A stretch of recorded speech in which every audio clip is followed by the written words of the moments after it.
we're going to be joined here in a matter of moments by somebody who has, obviously been seen by a lot of people through his football days. Mm-hmm. But what needs to be kind of talked about a little bit is his actual resume, okay? Let's go back through the person who's about to join us. Athletic career. One of the greatest non-professional golfers to ever exist. Yep. Okay?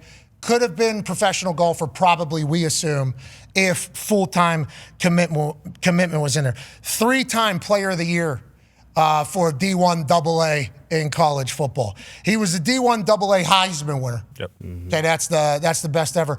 In high school, in hoops, which we were just talking about golf, in high school in hoops, he averaged what? What did he average? 24 points, 9 boards, 5 assists. Damn, and a guy who he played with, who played in the NBA for like 17 years, said this guy could have 1,000% played in the NBA. Okay, so he could have been an NBA. Karan Butler. Karan Butler was that is the guy who was speaking on who was going to join us. Okay, so he could have been a professional basketball player as well. Okay, so professional golfer could have happened. Jeez. Professional basketball could have happened. He was a hell of a baseball player as well. Baseball could have made it, okay? Yeah. This fucking paisan, okay? And this isn't even what we're talking about, okay? What we're talking about is, this guy would be an all-pro, 4-time Pro Bowl quarterback for the Dallas Cowboys as an undrafted QB out of Eastern Illinois. Ladies and gentlemen, color commentator who speaks to the biggest audiences in football every single year. They had a Thanksgiving record, 57.231 million viewers. Jeez. The most watched and listened to regular season game in NFL history. The commentator, Paisano, Tony Romo. Yeah! Grazie for your time, my Paisano. Well, I can tell you, if I'd have known I was getting that, I'd have came on a lot sooner. I mean, that was incredible. Well, we talk shit, though, too. I actually think I was good. Tony, we talk shit, though, too, because we are in the athletic world. So I think people do kind of have that entire thing. But I think your athletic career and your resume should be chatted about a little bit more, because now the only conversation about you is your commentating. Now, when you retire and decide to head into the booth to take the gig that you do you understand that you're going to be remembered forever as that guy as opposed to Dallas Cowboys quarterback or professional potential golfer or anything like that? Did you expect that whenever you took this job? No, I actually remember Jim Nantz told me, he's like, I think when you're all said and done, you're going to actually be remembered for announcing. And, when you're a player, that we're like, they're just talking. I mean, that's what I was like. I'm like, they're just talking. We're the ones playing. And I still feel that way in some ways, where I'm like, they're the guys who are important. And we get to tell their story and help build up the game. And certain people, I love that part of it. I mean, just seeing what happens as people move on, which you've created. I mean, you guys there, Tony, obviously Ty, Boston, Darius, it's like you changed the whole landscape. The entire thing literally just got changed because of what you brought on and you guys did. And it's like, it's just completely different than when I grew up or even 5-7 years ago. I'm like, some people have talent to kind of go do that. You guys show it. I love watching you guys. It's so much fun. It's just literally been a joy because it's like, but it's rare to go change the whole landscape. And I'm just so cool to be on with you guys. Well, hold on, Tony. This is not how this goes. Okay? Wow. Thank you, Tony. Yeah, you do not Love do that. you, Tony. We appreciate it. Thank you. Hey, grazie, Tony. Grazie. Grazie. Oh, hell yeah. You're not Italian, Tony? Oh, great story for you. I am a rookie in the National Football League, and you'll find out here in 20 seconds, hopefully not 1 minute. But Bill Parcells is our head coach. And Tony, the late Tony Sperano, who was a great coach, was an offensive line coach, and he's Italian. So is Parcells. And they're saying, and Parcells is like, Tony, you got to get your paisan. He's off. He's terrible, all these things. And I'm sitting there like, I don't think he knows I'm not Italian. Tony Romo is not Italian? Hold on. I am flustered here. So you are not. I've been calling you a paisan every time I talk about you. I'm 100% so sorry. I actually let Parcells do it too. I wanted to make the team. So I was like, hey, let's go with it. I'm not Italian, all you need me to be. So and then Sperano comes through one day. He's like, he's not Italian, right? And I was like, shh, what are we doing? We're all the same team here, I thought. Yeah. You pretend. Yeah. So I'm a mutt. I got a little bit of everything in me. Okay, well, muchos gracias, mi amigo, and thank you, and merci beaucoup, and grazie, okay? And I think, I forget what the German is, but I could find it in there. Tony, let's talk about you commentating. Obviously, do you keep up with fan response And when there's 50-some million people listening and watching what you're doing, you understand that there's going to be reactions, both incredibly positive and negative, because I don't think there's ever been a color commentator that has been well-liked. Because at some moment, you're going to have to call a terrible time for a team's history. Like, there's going to be a devastating loss, and a play-by-play person is going to have to be the voice of that loss and that celebration of the other team. So I think there's always going to be a sense of hatred that you are going to be associated with a negative thing happening for something that people love, especially at the mass amount of people that watch football games. Do you keep up with the shit that gets sent about you? Do you keep up with the praise? Like, how do you kind of deal with 50-some million people having an opinion on how you set the tone of a football game? How do you deal with that?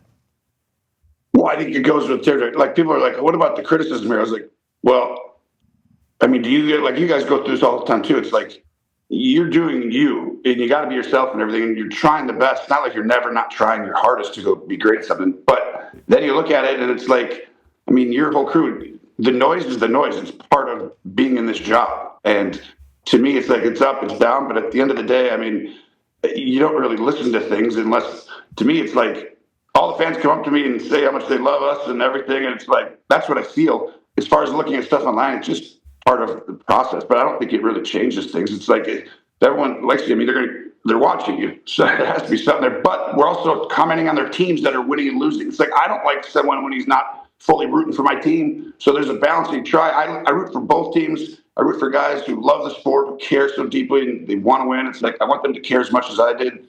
And those are the guys you kind of like root for a little bit. And sometimes it comes across a certain way, but I love it. It's a great job. How do you go about your preparation? Do you try to learn about the players more? Do you try to learn about the scheme more? Because I remember at the beginning of your run, you were basically calling out what was going to happen every single play.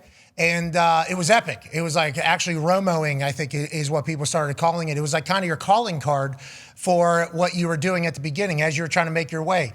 Kind of felt like you were shooting from the hip a bit, rode the emotion of game, but then you were calling out plays as well. Is that from your experience? Is it from the week preparation? Like, what is your week ahead of games whenever you're either talking or watching what you're trying to prepare for? Well, there's a lot that goes into it. I think the biggest thing is it's like a coach or player. You're going to soak in it early in the week. In other words, you start watching the games and you start to like get a sense, for who this team is and what makes them good, where there's their strengths and where's their weaknesses. And so I sit there and eventually you get to a point where you're like, this is problematic for this team. And so I remember doing the Bills-Broncos game, and going into that game, I was like, okay, Denver's the number one seed. Obviously that's the number one team in the FC, but Josh Allen's the best player. He's over here. So that's going to be okay. Let's look at this. This is a great defense here. Oh, you know what? This is actually a bad matchup for Denver a little bit. They could have had other teams, but Buffalo is a great team. They can run the football. They're big. Denver's actually faster. It's almost like Denver was built to beat Kansas City. And it's like they didn't necessarily ready to go against Buffalo in this environment. You saw Buffalo impose their will and be able to run the ball on them, but I was like, that's tough. That makes it a lot tougher. So I'm like, all right, give the edge. And they got the quarterback. Okay, this is going to be a tough game. And then all of a sudden you look on the other side and you're like, man, you can run the ball in Buffalo, but I don't see Denver running the ball in Buffalo. It just doesn't seem like that's who they are, their idea. They're not going to impose their will. So I'm like, now it's tougher. And then all of a sudden, Bo Nix comes out there and has an incredible game. Sean Payton calls a perfect game. And all of a sudden you see, well, I forgot they have Sean Payton. And Bo Nix is for real.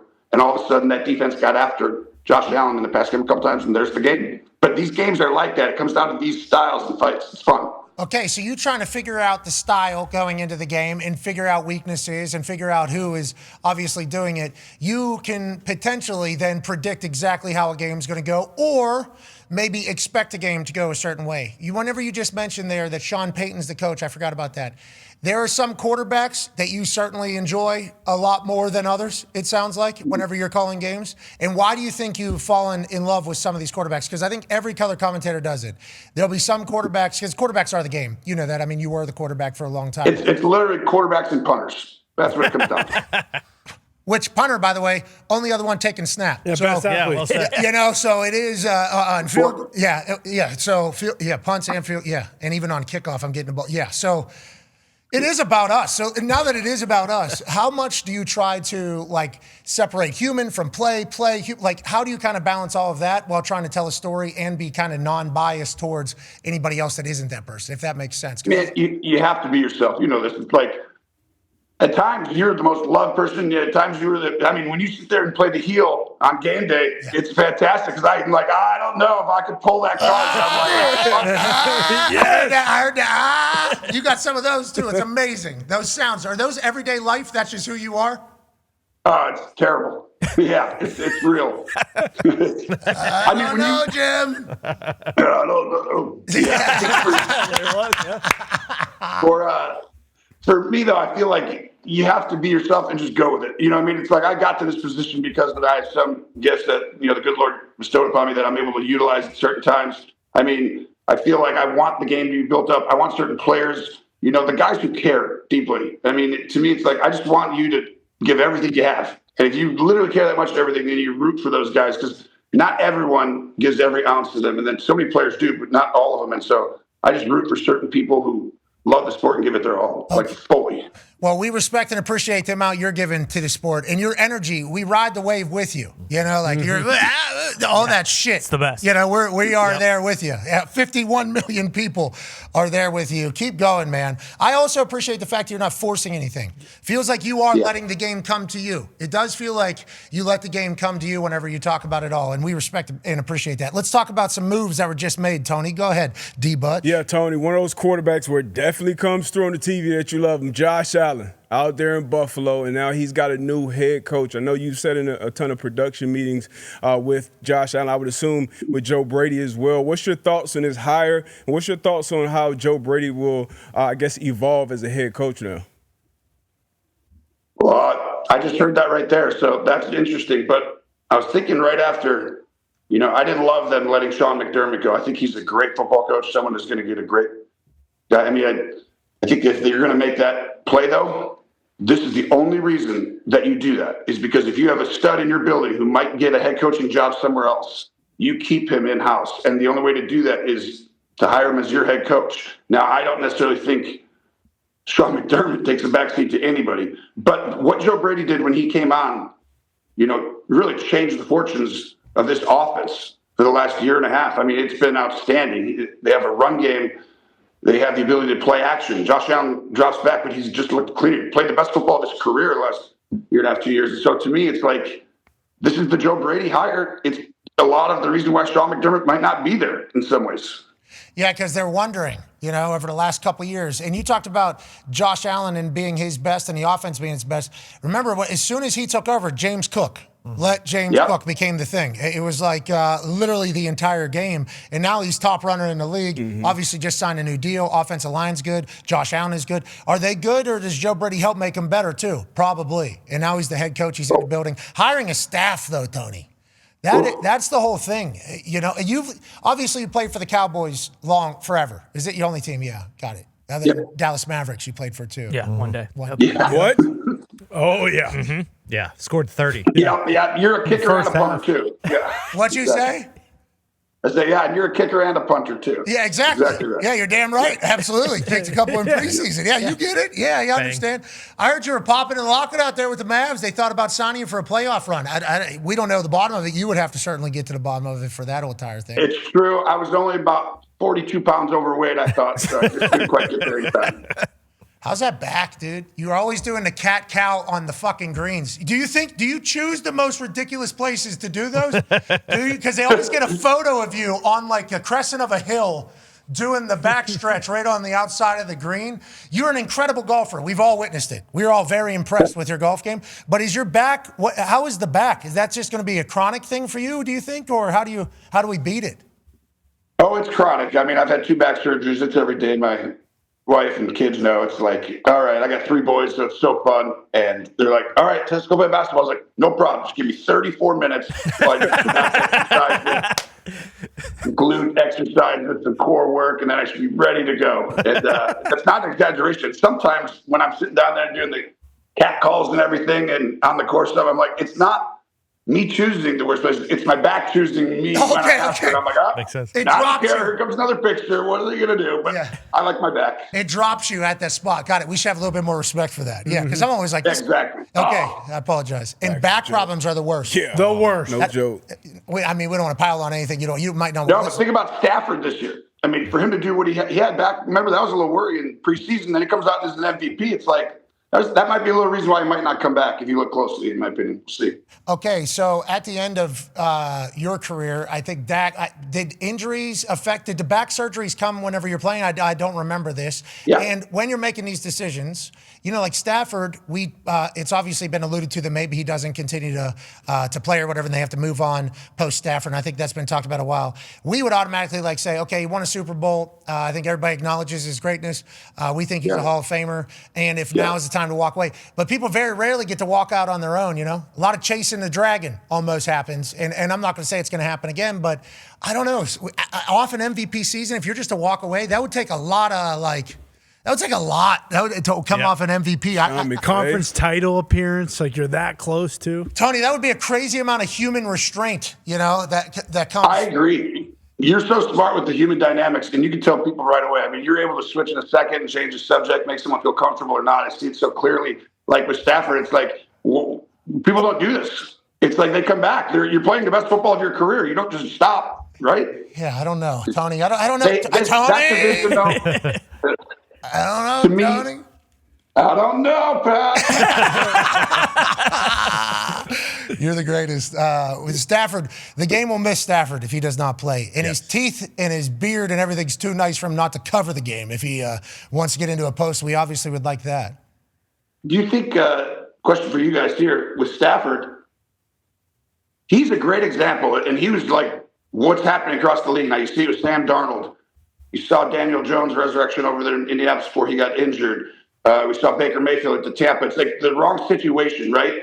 It's like you don't get to necessarily pick your parents, but like sometimes if you go to a nice home or something, you get taught earlier. You get taught better. These guys, they go to Shanahan, they go to McVay, they go to Kevin O'Connell. You get these coaches, and all of a sudden in your career, and it's like Stafford, I mean, he's been one of the best for so long, but he didn't get his credit until he went to L.A. really fully, right? I mean, we're talking about a top 2-3 quarterback pretty consistently here for a while. I feel like maybe 4, but it's like, I mean, he might have played as well as anyone in the last 2 years. Yeah, definitely. A perfect match with McVay, too, it felt like. You know, McVay felt like... That's the other part, that division. I mean, would you like to go to the Cardinals if you're a coach when you have to go against McVay, Shanahan, and Mike McDonald? Good luck. I mean, that's brutal. Yeah, and also we know about the report cards. Yeah. You know? They didn't like that we learned about the report cards, but I don't know if that's necessarily the place. Let's talk about a place that is back. And obviously you played through the era. I was on a football field as D-Butt and AJ, who joins in the second hour, were all part of it.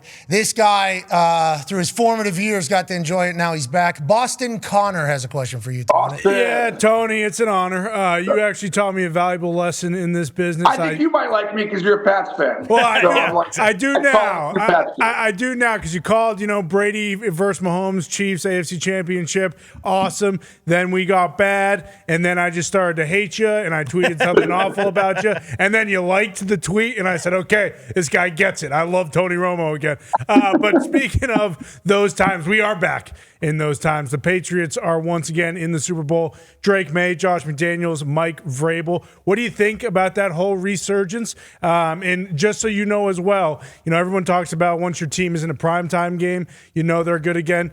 Typically, especially for an East Coast CBS type team, once the Patriots got the Romo Nance booth, I think everyone in New England realized, okay, there's something here. And I know you were early on them, but how do you feel about what they've got going in 23-year-old Drake May with a young first-year Mike Vrabel? What do you think? I mean, it's been so impressive to watch. I mean, this had all the makings. I mean, this is early. For me to say that I thought they'd be in the Super Bowl, that wouldn't be true. And you guys know I almost never get that wrong. So never. I feel like when they hired, it started in the offseason by the Kraft's making the decision to move on. They just were like, okay, we made the mistake last year. Mayo's not our coach for the future. They bring in and hire Vrabel. That's the very starting point for this whole process.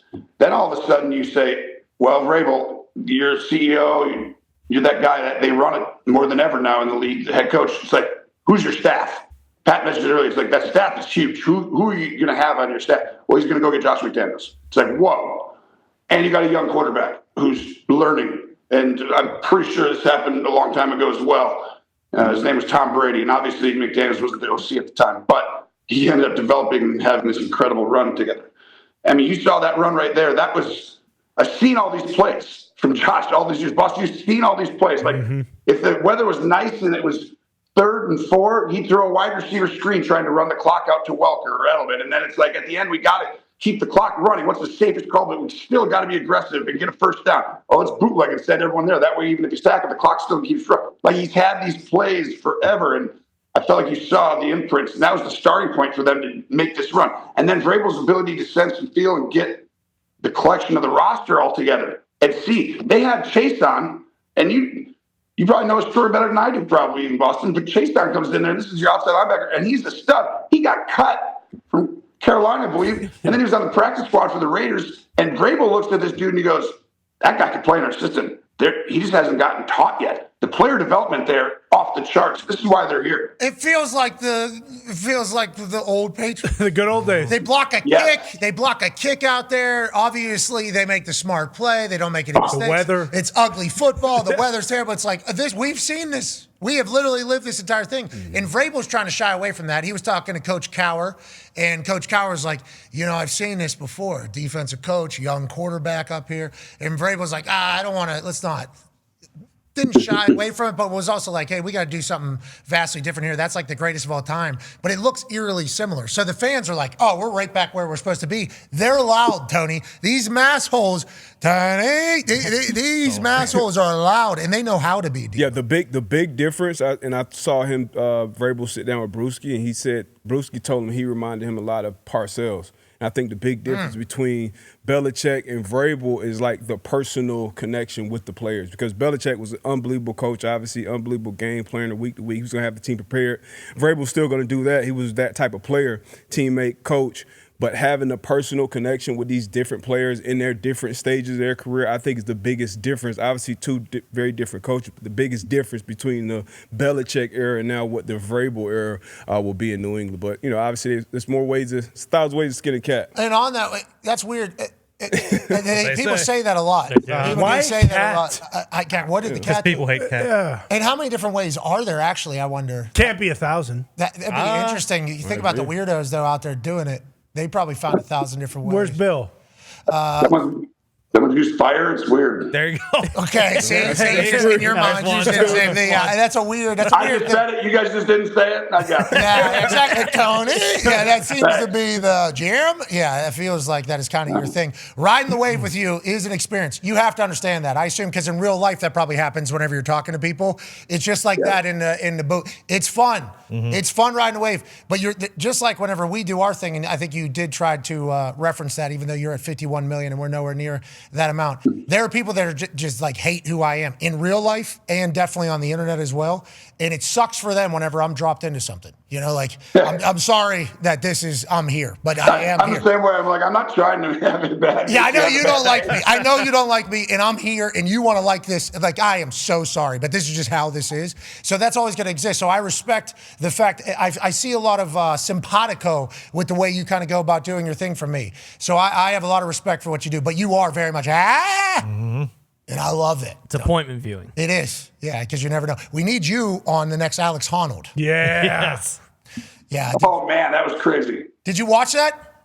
I actually just saw the clip of it, but I haven't watched it yet. But I literally just got back home, and I was like, what happened? What? So Free this Solo. Is like Mission Impossible? This is real?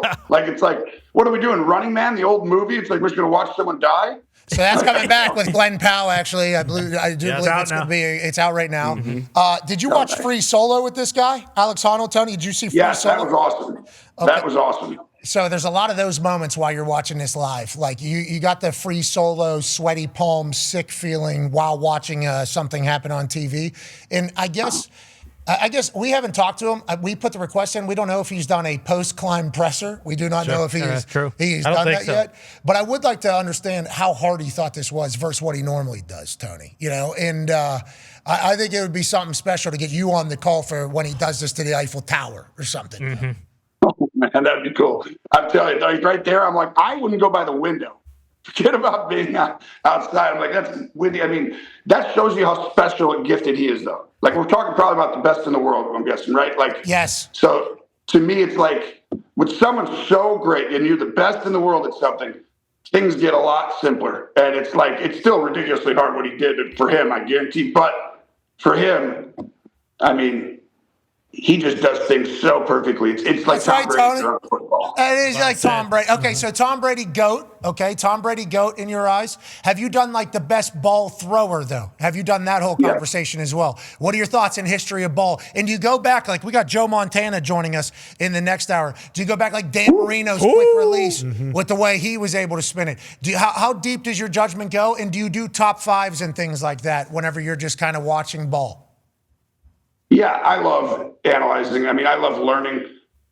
Part of the reason I talk to, you talk about when you study the players and the coaches throughout the week, but a lot of the time I'm asking questions I'll never use on air because I'm like, all right, why are you in 4-eye here? And like, I've learned so much stuff. It's like you knew coverages and all the stuff in football when I played, but now I literally understand so much deeper level, the read technique at a corner and how to teach the hand placement for the D tackle and, the kick step, the C, the A, B clamp. It's like there's a ton of stuff. But I just feel like I love studying and I love learning. And part of that was the mechanics of the throwing motion. I love trying to perfect that. I mean, I went a decade without ever missing a day of throwing because I felt like I had to catch up. I was so behind as a youngster.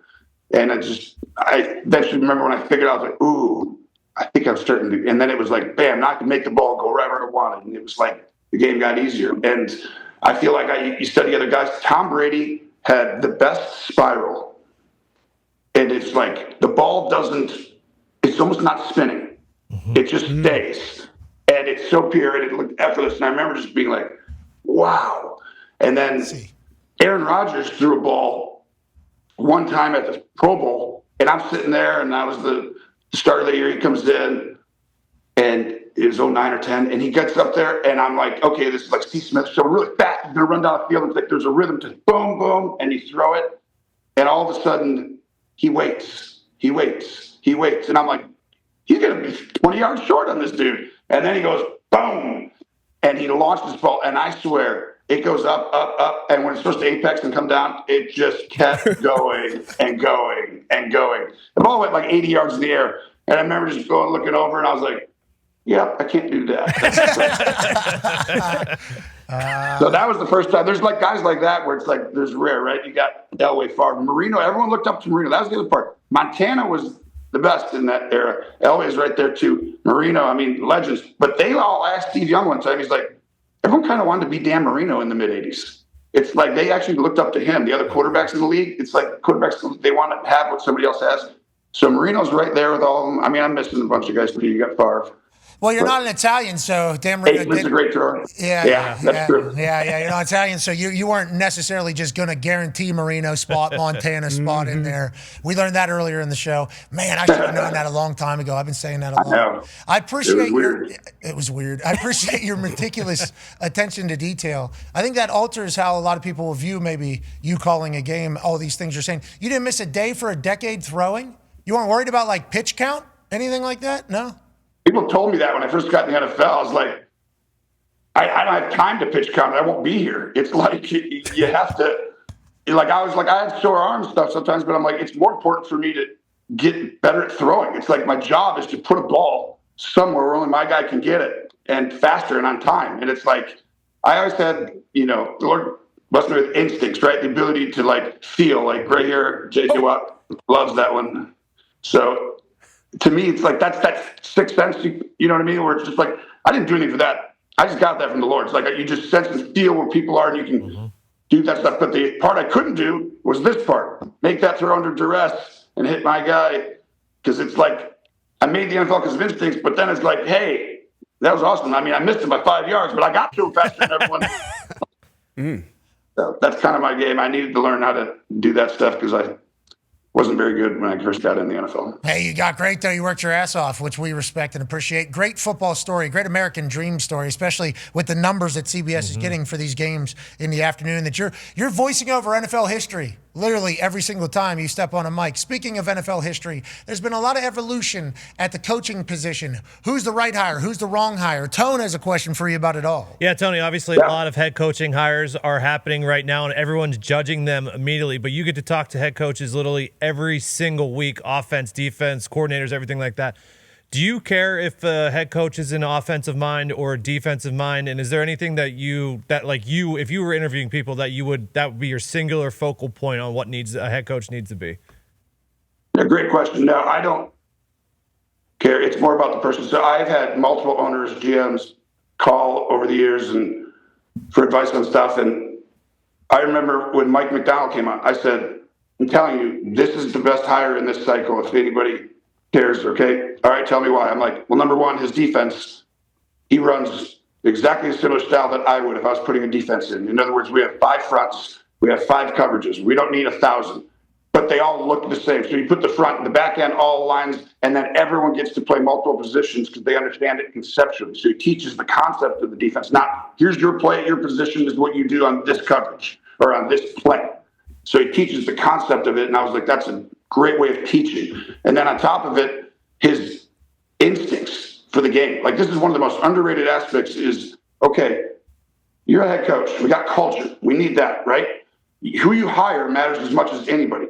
Okay, are you calling the defense? Are you putting the defense in if you're a defensive guy? Because I kind of need you to, it's in my opinion. Whether you call it, I don't mind, but I do want you in your defense. It's part of the reason we're getting you here.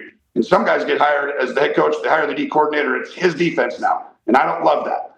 And then that eventually fades away a lot. Then offensively, it's a lot to be the head coach and the play caller. It takes a special person. If you get that guy, you get that guy. It's Sean Payton, it's Sean McVay, it's Kyle Shanahan. It's like we're talking the best of us, Andy Reid.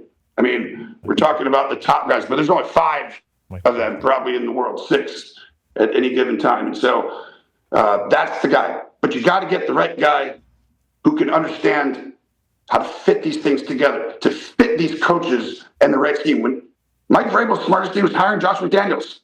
That was literally as important as anything for the Pats. It's not going to get this other guy here because that would have changed the entire complexion thing. That's why Mike Vrabel was a great pick. He knew who to go get to help the other side. So you can hire either side. How about McDaniel's name not even being up for any job? Nope. No. I've done that.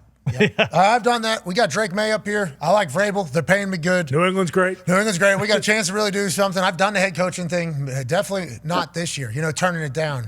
These fired coaches, McDermott just turned down basically any further interviews. McDaniel just signed up to be the offensive coordinator.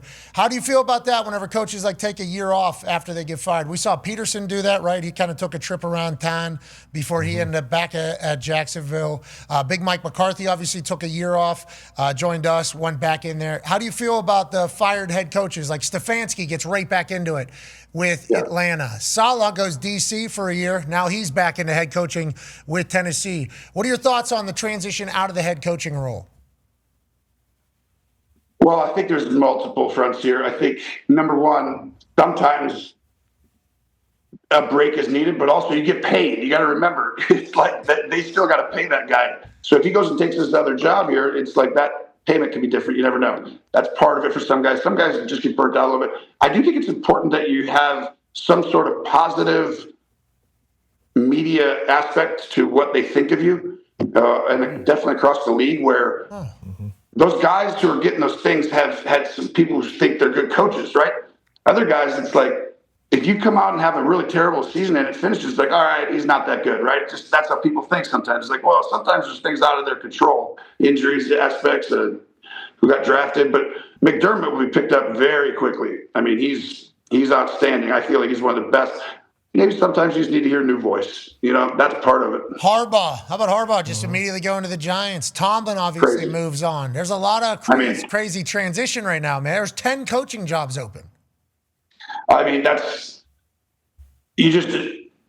just never saw this coming. It's like, I could see one of them, right? It's like, okay, but to have Tomlin, Harbaugh, McDermott before the season, I'm just like, that's impossible. Like, you're literally talking to like 3 of the top 6, 7 coaches in the league. And it's like, I don't know. I remember Andy Reid making the joke, like, at the end of the year or something, they're like, are you coming back next year? You're going to retire? He's like, I plan on coming back. I mean, if they'll have me, you never know in this league. And I was like, ha, ha, ha. And then I'm like, well, actually, this is all happening all over here. 2 weeks later, I was like, gosh, Andy does know this league pretty darn well. But I just think you got to hire the right coach. And if you don't have one, you ain't beating these other coaches. They're too good. Yeah, some real talent out there leading teams around the league, especially with how quick turnover was in Chicago, in Jacksonville, in New England. The expectation is going to be for you to be great quickly. Okay, speaking of turnover, they had one in Dallas, obviously. Ty has the last question for you here, Tony. Yeah, Tony, I would assume very few people know Jerry Jones the way that you do, and I don't know what you guys' relationship is like, but what did you there you go, great. So what did you think of kind of just all of the rhetoric surrounding him? Obviously, after he trades Micah, people are killing him and saying that he's trying to, lose intentionally or whatever. And then later in the season, they get Quinnen Williams. It seems like whenever Dak is healthy, he's a top 5 quarterback in the league, but they haven't been able to get the defense right. I think they're going on their 4th defensive coordinator in 5 years. Like, what do you think about all the moves that Jerry has made, and how close do you think the Cowboys are realistically to, I guess, winning the division? It seems like winning the Super Bowl is still a pretty tall task for them. It's hard to have that kind of turnover every year. I think what they try to do is they've tried to have a philosophy of hiring ex-head coaches as the D coordinator. And if you take a look, you had the Dan Quinn to the Zimmer and then to Eberflus. And I think that worked with Dan Quinn so well that they kind of want to stick with that. And then obviously it just didn't work out for multiple reasons. I mean, it's hard for anybody to come in losing a Micah, but I could see how this is going to be a win-win for Green Bay and Dallas. I mean, if you weren't good enough to win the Super Bowl last year and you're about to sign Micah, then all of a sudden now you're telling me, okay, I'm going to pay 3 guys in the top 2 or 3 in the league at their position. Dak, CD, you got Micah, and then all of a sudden you got another receiver coming in now that you're going to have to pay. It's like you're not going to really be able to build this roster out fully. It's like, they have lost, given up a lot of running yards in the playoffs in years past. I mean, sometimes that's a little too short to think of just that for a reason to trade. But I could see getting 4 or 5 guys, and that could actually equal, something there with Mike. I mean, you've got now 2 big guys in the middle. It's a lot improvement. They've got another first rounder coming this year. They've got another one. I mean, I just feel like they could end up getting 3 or 4 guys if you get the right coach in there. And I think they've got a good one this year. I think he's got a pretty good system, and they really like him. But this team could turn around in a hurry. I mean, this is not a long one. This could be real fast. I mean, now you got Harbaugh in the division too, so it's going to be tougher. But I see Dallas 1 or 2 players away with a scheme on defense of making a run in the playoffs. Okay, I appreciate you. You basically said exactly what Jerry said. Everything you just said right there. Can't stop, they run. They got what they got. We got what we got. We tied. Neither of us won the Super Bowl. They lost last season because of it, though, because you lost those games early, and it's like, that you were too far behind the 8 ball to get back in it. Agreed. So you did kind of lose out a season in some ways. Hey, Jerry's cool. He's never given us a chance. Jerry, he's awesome. We've been shooed out of the Jerry camp. Every time we put in a request, it's always just like bounced out the door, basically. I'll talk to him. We saw him in Landman. We saw him in Landman. What a scene. What a scene. That was unbelievable. Unbelievable. That's right up his alley. I mean, that was him to a T when he was younger. He was all in that world. You try to make something with your family. That's really what it's all about. And then he kisses him on the forehead, walks out of there. Unscripted, one take. Get me through there. What a legend. You are as well, Tony. Keep doing your thing, man. We appreciate it. We appreciate your contributions to ball. Not just ours, all of them. Golf, basketball, baseball, I assume. And anybody that's a D1 AA Heisman, I consider an absolute dog. And obviously you've proven to be more than that. So cheers, dude. Good luck out there. Hey, thank you guys. And I'm a terrible baseball player, so I appreciate the plug, but that one's not true. The rest of them are obviously true. But that one was definitely not. But thank you guys, and thank you for making my days more fun. I always look forward to watching. Keep it up. You're the man. Ladies and gentlemen, Tony Romo. Yeah, Tony. Not Italian. Unbelievable. How do I not know that? I've been saying that a lot. I feel like somebody should have corrected me at some point. Tony. Today was the first time I heard you do that. Really? Yes. Okay. I don't know if that's true. I wouldn't lie to you. Okay, I thought it was Romo Vecchio, though. Romo's too short to be Italian. I know, but it's just Tony, and then you drop that. The Tony doesn't help. Yeah, Tony's exactly. an Italian. Because I just assume Anthony. What is he then? He said he's a mutt. That's why I did 4 different languages. I believe his paternal grandfather immigrated from Mexico to San Antonio. And I want to say his dad's name is Ramiro Romo. I would like to say that's an incredible name. Yes. And I dropped Muchos Gracias first. You did. Bingo. Okay. So we cleaned up at the end. I apologize, Tony, for that. What a great time. He knows of our existence. That's wild. We know of his, too. Yeah.